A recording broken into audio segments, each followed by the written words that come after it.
So, as I'm sure you're aware, the real estate market has gone down. Before, I was always saying it just varies from neighborhood to neighborhood. Some neighborhoods have gone down as much as $200,000. Some neighborhoods have only gone down about $25,000. But it was super exciting. This last week, I actually was able to see a statistic from Fannie Mae, and they're saying that on average, it looks like about across the board, home values have gone down roughly 7.9%, which is really interesting. It does still vary from neighborhood to neighborhood. Condos and townhouses tend to go down faster than single-family homes do, whereas single-family homes tend to hold out their value for longer and more aggressively than townhomes and single-family homes, or condos, I mean. But then that poses a question, okay, great, values went down. If you're a buyer at least, you're like, yay, I can buy a house. But now I have the problem with interest rates. And that's a valid concern. It is a problem. It's a challenge because cool, the overall value went down, but my payment is higher because I have a higher interest rate. Now, there are different things you can try to do to work around it. You can get a buy down and you can pay for it yourself, or you can negotiate for the seller to pay for it. So you have options. But besides that, you're not guaranteed to get that when you're negotiating for one. And if you're paying for some of it yourself, you're taking out of your own down payments. So it's hard to do. So how do you make it work? How do you buy and take advantage of the prices going down and work with the high rate environments? Because you can't really have low prices and low rates at the same time. Rates go up, prices go down. Prices are up, generally that's because rates are down. So it's usually one or the other, and you get to choose which kind of market you want to buy in. So the way I look at it is, if you need to buy, then you should go ahead and buy and work with what you have. Now, if you don't need to, then you're fine. But if you're in a spot where you're needing to buy or you're needing to move, then right now, what you can do is you can buy and you can negotiate more on the purchase price, much more than you could before.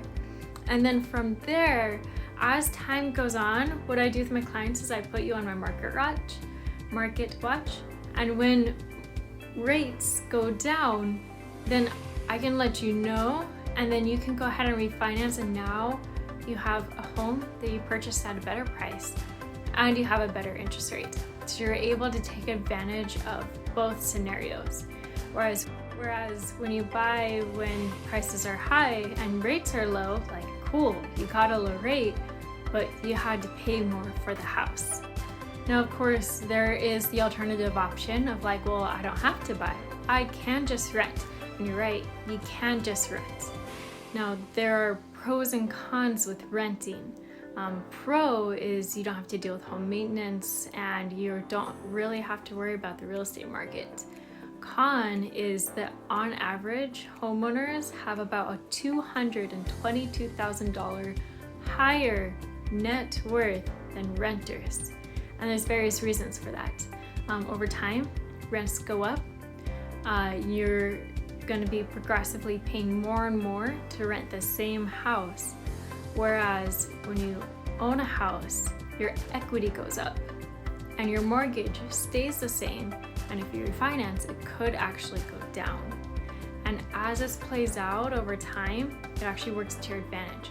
Now at first, and I'll show you a graph here in a little bit, but at first, when you first begin renting, when you first buy a house and you leave renting, you're actually probably paying more for the same house.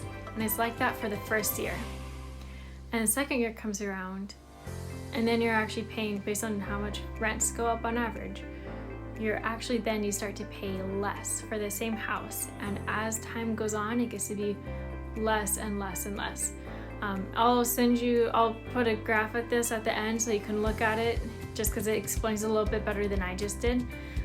But because the rents continue to go up, at first, people are like, oh my gosh, when they first buy their first house, they're like, how can I afford this mortgage payment? And by the time they get to year 5, they're like, how could I ever afford to rent again? It's a really interesting phenomenon that happens, and it's really just because rents continually go up, whereas your mortgage payment stays the same, if not going down.